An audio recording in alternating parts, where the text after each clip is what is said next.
What's the difference between a list price and a sale price? When you're going to sell your home, how will this impact how much money you get for the sale of your house? Well, that's what I'm going to talk about today. Stick around.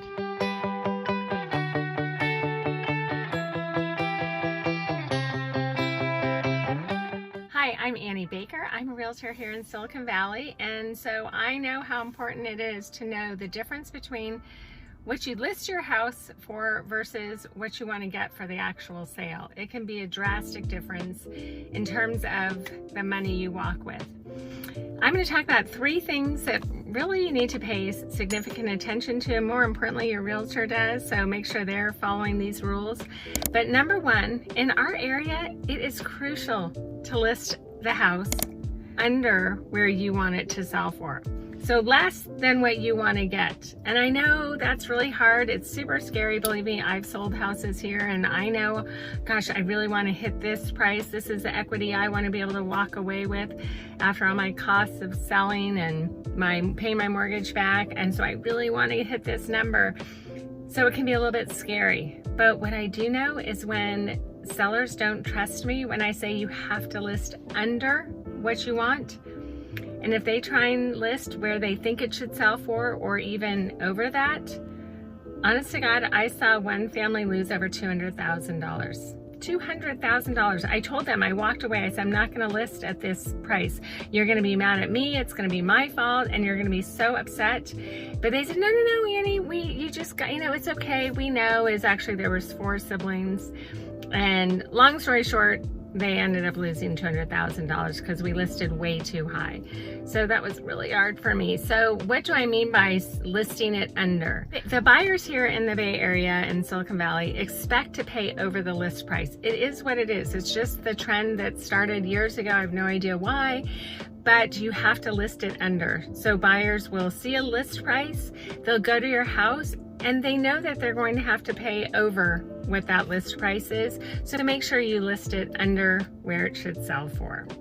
So number 2, you have to look at the data in your immediate neighborhood. Don't just talk to a coworker who says, oh my gosh, yeah, my house sold $100,000 over the list price. Oh my God, okay, that drives me crazy. And you know what drives me more crazy is when realtors send out these postcards or post on Facebook. Oh my gosh, I'm so good. My listing just sold $500,000 over the list price. I guarantee you they knew it was going to go that. And for that neighborhood, that's where they needed to list it to kind of get the right sales price. I'm not saying there aren't little tricks you can do to make sure you push that number, you push it up over maybe where the comps are, the comparable sales. But typically we have a pretty good idea within 50 to 100,000 where it should sell for. So when realtors are pumping their own tires that they sold it so much more, it's ridiculous. It drives me crazy.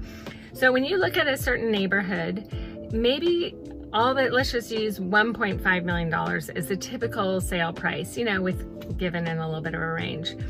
I'm not going to list that house at $1,450,000 or something. You're pretty much going to at least start at $1,399, maybe $1,299, and so that's where I have to do the research, and your realtor should be showing you this research and the data, and you can see trends. Are buyers expecting to pay about $200,000 over? Are they expecting to pay $100,000 over?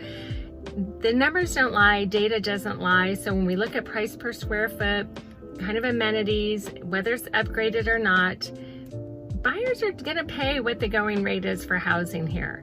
And the only way to push those numbers up is to make sure you get as many buyers as you can to write offers, and then you pit them against each other. But use the data in your little neighborhood, your little pocket, so you have concise data to see where the trends are for that neighborhood, how much the housing goes over.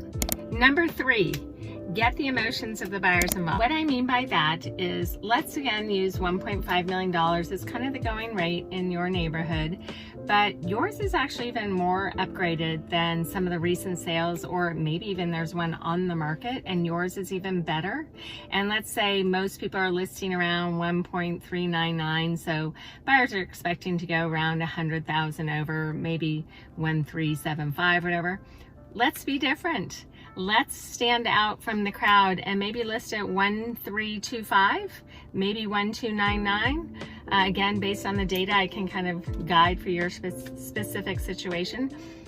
But if a buyer is looking at another house that's on the market and it's listed for 1,375, and you have a very similar size and floor plan, but you have more amenities and yours is listed at 1.325, they're gonna walk away and be like, oh my gosh, that one is so much better and it's priced less. And don't ask me why, intellectually it doesn't make sense, but all of a sudden they think yours is just the bargain of the year, even though they know it's gonna have to go probably around 1.5. But instead of saying they're going to 1.5, we might be able to push that up to like 1.55, 1.575, something like that, because they get really emotionally involved. Even though the other house they could get for 1.5 and maybe only put 30,000 into it, and it could be just as good as yours. Maybe they'll pay 75,000 more for your house because it's already done, they love it. So they get really excited. So that's how we get the emotions of the buyers, and we get more buyers to write on your house than the other one, or they just get so excited because they've seen the other ones that have already sold and like, gosh, yours is so much better. Then they get emotionally charged and they have to have it. So I've seen that lots of times. I love it. I love the negotiation part of it. It's so fun, and pushing prices up. So anyway, there you have my little tips for the difference between a list price and a sale price. Again, don't list it where you want it to sell for, or don't list it a little higher thinking, well, we have room to negotiate and down.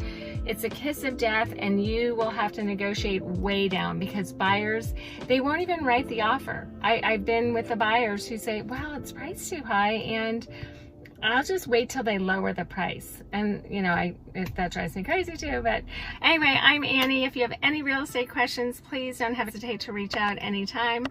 And until next time, have a great one.